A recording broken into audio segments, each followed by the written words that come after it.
के लिए कौमी असम्बली में कायदेवान के लिए वोटिंग का अमल मुकम्मल हो चुका है और गिनती शुरू कर दी गई है।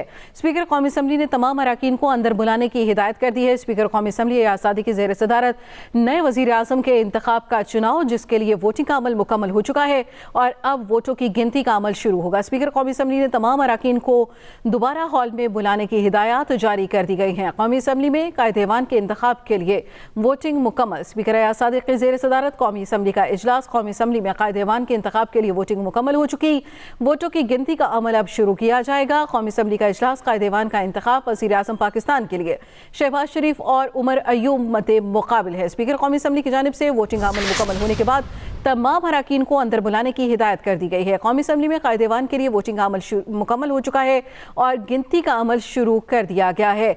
JUIFA की जानिब से कायदेवान के इंतखाब का बायकॉट किया गया था, ताहम बाकी तमाम इत्तेहादी जमातों की जानिब से अपने अपने कैंडिडेट को वोट कास्ट किया गया है। मजीद तफसील जाने के अपने नुमाइंदे वकास अहमद से। वकास, वोटिंग का अमल मुकम्मल हो चुका, गिनती का अमल शुरू कर दिया गया है, अब गिनती के अमल में कितना वक्त दरकार होगा?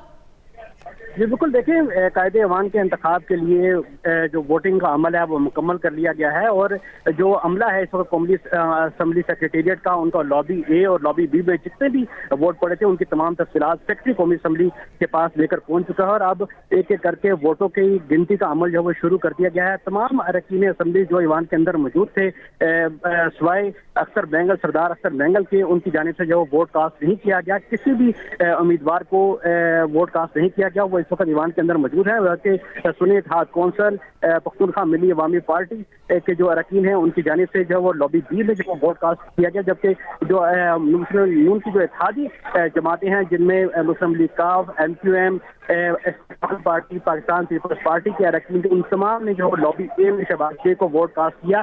तमाम जो वो अमल मुकम्मल होने के बाद इस वक्त गिनती का अमल जो है शुरू हो चुका है। सेक्रेटरी कौमी असम्बली इस वक्त जब वो गिनती कर रहे हैं तमाम जो वोट कास्ट हुए हैं लॉबी ए में और लॉबी बी में, जो ही ये वोटों की गिनती का अमल जो है मुकम्मल होगा तो स्पीकर कौमी असम्बली सरदार अयाज सादी की जानिब से वज़ीर आज़म पाकिस्तान का बाज़ाब्ता तौर पर कौमी असम्बली में ऐलान किया जाएगा और जिसके बाद जो नौमुंतखब वज़ीर आज़म है वो कौमी असम्बली से अपना पहला खिताब करेंगे।